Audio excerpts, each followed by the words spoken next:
Hi, everyone. We are joined by 135-pound WBC champion and one of the sport's pound-for-pound top stars, Shakur Stevenson. Shakur, I know you're getting ready to get back into the ring July 6th, but before we get into your big fight back in the summer, everyone's talking about this Ryan Garcia Devin Haney fight. I know you've been talking about it as well too. We're a few days removed from one of the biggest fights of the year so far. Just wanted to get your general reaction to how everything transpired. It was a surprising victory. Um, Something that I didn't expect, and hats off to both of them guys. They put on a great show. Mm-hmm. How surprised were you that Ryan just shocked the world, shocked all of us? Because outside of his team, not a lot of people were giving him a chance to beat Haney. Yeah, I'm one of those people's, and honestly, I was very surprised. I didn't think that he had it in him. I didn't think he had the boxing skills to do that, but he proved me wrong, and he had boxing skills. He had power, and it looked like it was just his night. Mm-hmm. You've had back and forths on social media with both fighters, but obviously you know there's a level of respect between you guys as top level fighters. What is your message to Haney as he rebuilds himself into becoming the guy again as he wants to be? My message would be take some time off. Gather yourself together before you just jump back in the ring, and I would suggest him taking a lot of time off and getting his head right. Mm-hmm. Do Do you think that was a career altering beating? I mean, we saw what Terrence Crawford did to Errol Spence last year. Do you think that was that caliber of a beating that Ryan put down?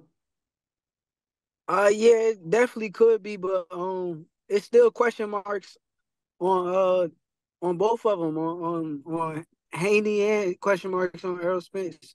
I don't know how they're gonna come back from it, but hopefully they get it together. Mm-hmm. With you've sparred against them, you've fought with them in the amateurs. What was your takeaway from that entire sequence? You're a very involved player in this fight. You could eventually face these guys down the line. I know Ryan's a little bit more heavier now, but you could eventually face these guys Yeah, down. but before the fight, he said that he'll fight me. Mm-hmm. Before the fight, he said on Twitter Spaces, he said that after this fight, if he can't get the Tank rematch, that he'll fight me. Sounds like that would have to be at some sort of a catch weight you're comfortable with. What would that be? I mean, he could make 143. We see so. I mean, around that weight, I think we could negotiate and talk about it. But I think something that we both comfortable with, something that's not going to drain him and not too big for me. So 143 is an ideal number for you? I don't know. I don't know. But something around that for sure. Mm-hmm. We see he can make the weight, so we could negotiate and sit at the table and come up with something. And I think that's something for me and him to do. What do you make of Ryan missing weight? Seems like he did it on purpose. Seems like he did it to get a one up on Haney into the fight. What do you make of that? Does that tarnish the win a little bit? Now, I don't tarnish the win just because the fact that he put on a hell of a performance. But I don't agree with that. I think that he should have. I mean, I think all in all, I think it was on Haney team though too. They accepted it. I think that they should have tried to make him cut a little bit more weight. At least try to lose some type of weight instead of just worrying about the bet. But I think that was what's on their team. But if it was me, I would have had his ass at least make 142 pounds at least, so he could be a little bit more drained than just coming in there feeling really good. Mm-hmm. Of course, you've been on that other side of the situation. 3 pounds is a lot too. Yeah, You and said you said what? I've said you've been on that side of the situation too with your fight against Robson Conceição when you Yeah, but I was like 1.5. I wasn't three right, pounds. 3 pounds is crazy. right. Can you take us through the backroom negotiations, what that's like, being in that position? Uh, I mean, I mean that's more so for my team. They kind of went through it and they just let me know. I just had to pay some money to him and give money up to Robson Conceição. And Gotcha, he was cool with it and everything was good. But like I said, 1.5 and then 3 pounds is like a big difference. gotcha. And my question was just to give the viewers an idea of what happens behind the scenes. So thank you for shedding some light on that. So you got this fight July 6th coming up, Newark, New Jersey, another hometown fight against Artem Harutyunyan, who fought Frank Martin, gave him hell in that fight, and Frank really needed a rally late in the rounds to sneak away with the win. Uh, this was obviously one of the opponents that was presented to you. Was this the opponent you wanted, though? That was the only opponent that was presented to me. I didn't get another opponent. And honestly, yeah, I was cool with it because Tank is fighting Frank Martin, and I'm fighting Artem. They just fought each other.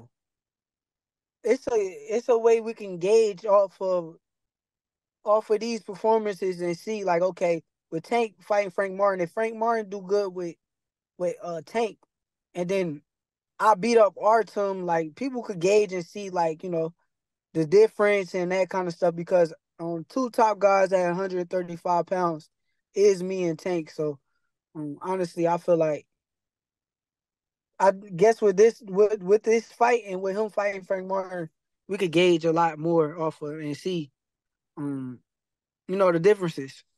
Mm-hmm. I I mean, styles make fights too, so that stuff don't matter either. mm-hmm. I recently. But for the fans, it's interesting. Sorry to cut you off, Oh no, not at all. but Not for at the all. fans, it's interesting. Not at all. There's a little bit of a glitch in our connection, but it's totally fine. Um, I recently talked to Bob Arum.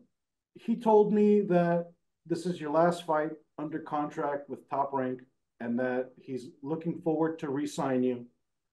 I'm curious how you plan on navigating your career moving forward, and if being a free agent like your stablemate Terrence Crawford or the likes of Devin Haney, Canelo, some of these other top stars in the sport, if being a free agent and assessing fights on a fight by fight basis is the direction you want to go, or re-upping with Top Rank with them giving you the fights you want is the direction you want to go. I don't know. We're gonna see. As of right now, I can't tell you exactly what I'm gonna do.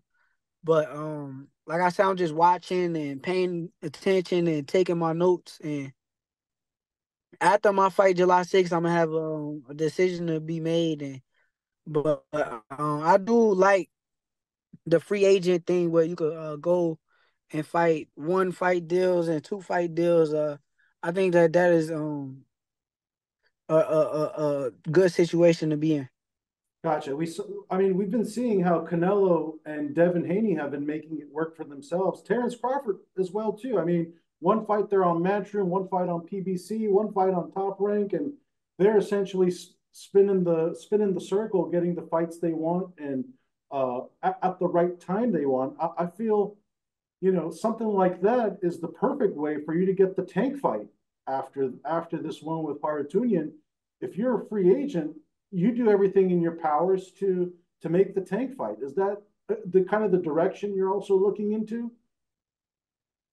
That's the game plan for me. That's the end goal right now. It's not the like end goal, but that's the situation with fight I'm able to do how I want, and that's the fight that's gonna be able to kick my I'm gonna be able to kick the door down with. So, honestly, yeah, that's the direction I want to go in.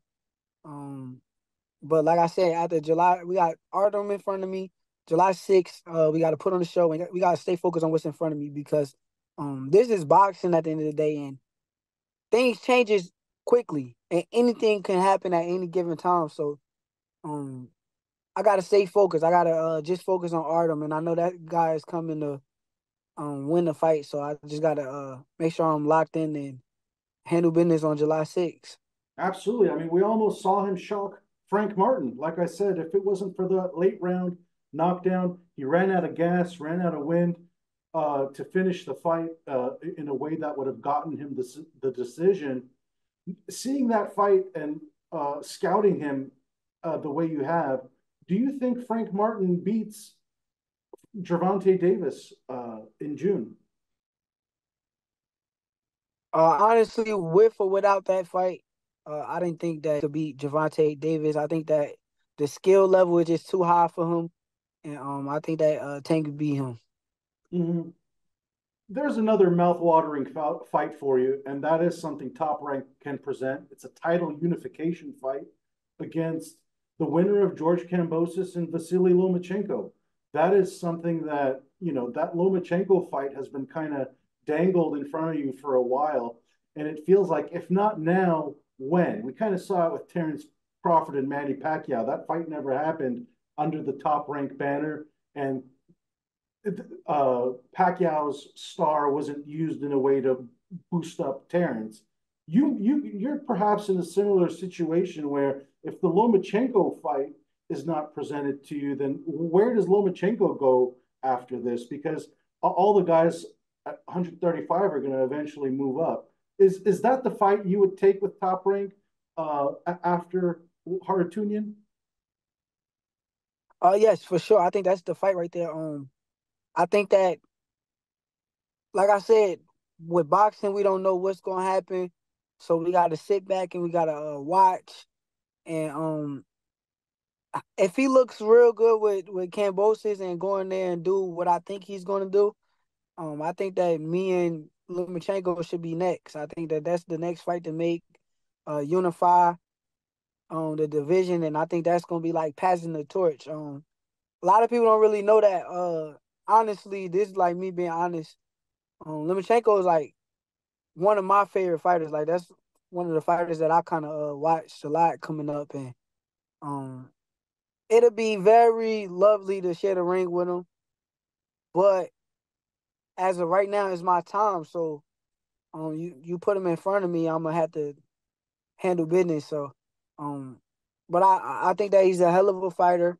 I think that that fight should happen, but that's more so a Lomachenko question. I think that that's his team, and his team got to accept the fight, but hopefully we can make it happen.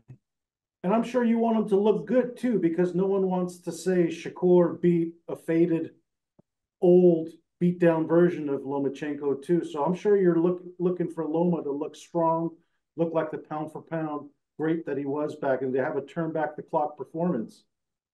I think he is. I think that's what we're gonna see. But like I said, this is boxing and anything can happen. So that's how I'm looking at it. Mm-hmm.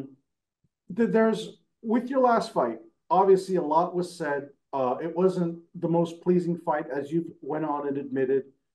It appears that it's affected your pound for pound rankings across some of the higher esteemed publications and sites and so on and so forth. What is your message to people and critics who are just looking at that last performance as who Shakur Stevenson is as a fighter? That's my message. I don't think they matter. I think that they listen. They think. I don't care about nothing they got to say about me. Um, I am the best boxer in the world. I am the best boxer on the planet, and ain't nothing that they can say or do could make me feel as though somebody is better than me. I don't even realize. I don't even understand how a guy can win a world title in another weight class, his third division at 26 years old, and you could take him off the pound for pound list for winning. I never heard of that. I just disagree with that. But I mean they could say what they want, do as they please, but none of they fighters could beat me. So that's how I feel. Mm-hmm. It's a catch-22, right? You want to please the fans. You might put yourself in a firefight and in a position where you might get in a war that you're not really planning for.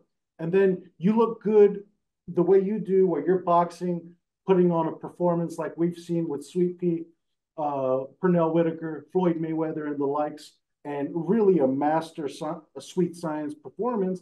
And then the critics say, "Oh, this is not pleasing to watch on TV." So, how do you navigate this moving forward, knowing that that's kind of the main thing, the main narrative that is being out there for you? Are you going to try to just make these fights a little bit more interesting? I mean, I'm gonna come and do what I gotta do, but you gotta understand, right? If you put a fighter in there and they going against another good fighter, right? And that's why I say fans is I mean the people that come up with these lists and they don't know nothing about boxing. But you put a fighter in there with another good fighter because Edwin Dollar Santos is a good fighter. But I'm in there with one hand. I got one hand. Now I'm fighting in little gloves, 8-ounce gloves. The kid got power. I mean, what do you expect for me to do?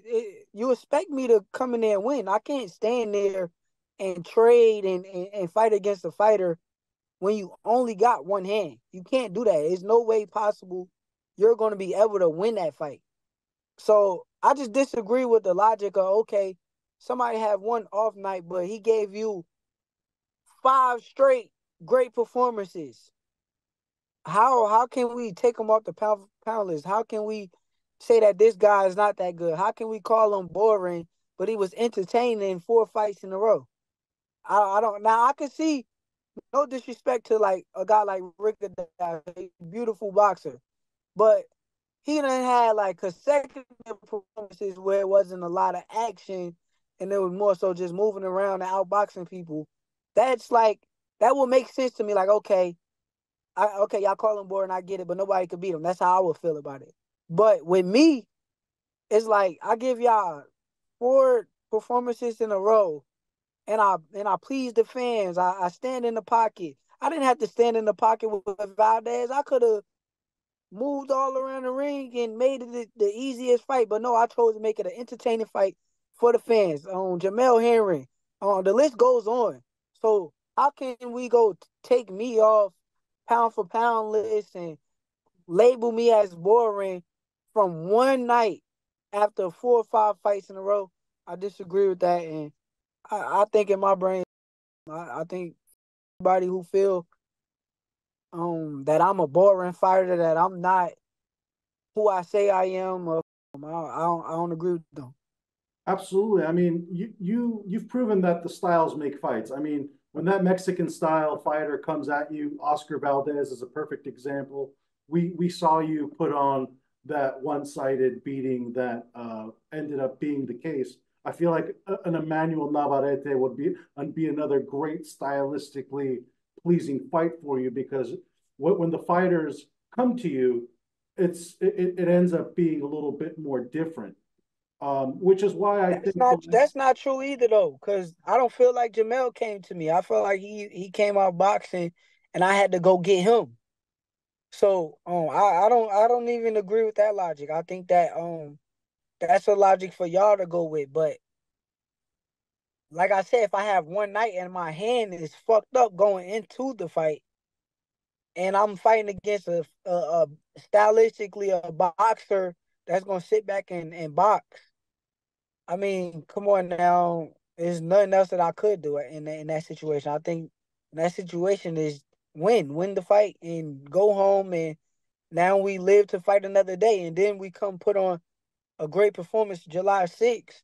Am I gonna be boring, or am I just gonna be the guy that, oh, I fought this guy this way and I fight somebody else this, like, at the end of the day I'm a winner. I'm a winner. So these people can't beat me, and none of these fighters could beat me. That's how I feel.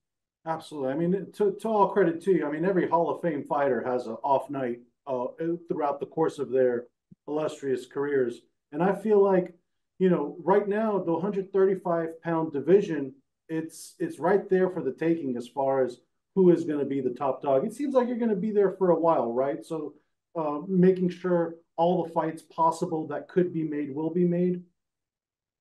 Yeah, I'm gonna be there for a minute, but yeah, I'm gonna take over the division. I think that um a lot of my career already. I was champion at 126, champion at 130, unified at 130, Ring Magazine champion at 130. Just won a belt at 135.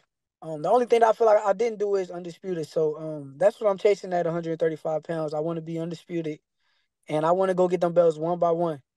That'll be an incredible feat for sure. You mentioned earlier moving up to potentially face Ryan Garcia at a catchweight. Do the guys at 140 pounds interest you to kind of go back and forth between divisions? Is that something you would do for the right fights? Yeah, for sure. I would definitely do that for the right fights. I think that if it's a fight that make a lot of sense, and I think that hold up, try to cut this car off. Why the f she's doing this? But I can't help you with that right. Shut up. I think that if it's fights that make sense, yeah, let's make some fights happen. I'm willing to do that, but if it ain't nothing that makes sense, I want to try this undisputed run at 135. Mm-hmm. It's safe to say at this stage and age of your career, every fight you're looking to be a mega fight, right? You're looking to turn yourself into that next pay-per-view star as well, too, where everyone puts that Saturday night aside to watch Shakur in that fight. Is that, do you feel you're ready for that right now and moving forward after Artem, that's kind of the stage you're going to be taking on in your career? Yeah, I'm for sure ready. I'm ready for the big stage. I think that as the lights get brighter, I get better, and I think that I shine right under the bright lights. So just put me on the big stage, and we gonna make it happen. And I'm ready for any and everybody. I'm working. I'm nonstop. I'm never out of shape. I'm always in shape. I'm always working. So, I think it's the dangerous version of me right now. And then, hopefully, we can get one of these big fighters to give me the opportunity. We saw with Devin Haney, he had to make some consolations in order to make the Ryan Garcia fight happen. More importantly, with the pay, I believe it was a 55-45 split. Are you willing to bet on yourself as well too by perhaps taking the shorter side of the stick for one fight in order to level up 10 times more after that with the win? Yeah, it wouldn't be the first time that I did it. I did that before when I fought Valdez. I don't mind doing that. I think that I mean, I love making money. I want to make money, but if it's something that'll get my feet in the door and turn me to a big pay-per-view superstar, I'm down with doing that too. I'll leave you with this, Shakur. What's the one promise you want to make to your fans, to the boxing public moving forward, as far as what we can expect from you? July 6th, you're gonna see a superstar in the ring. I'm gonna put on a superstar performance, and honestly, I don't even want the fans to jump back on the bed, to stay where they at, and pay to see me lose. Pull up and hope and pray that I lose because they ain't never gonna happen.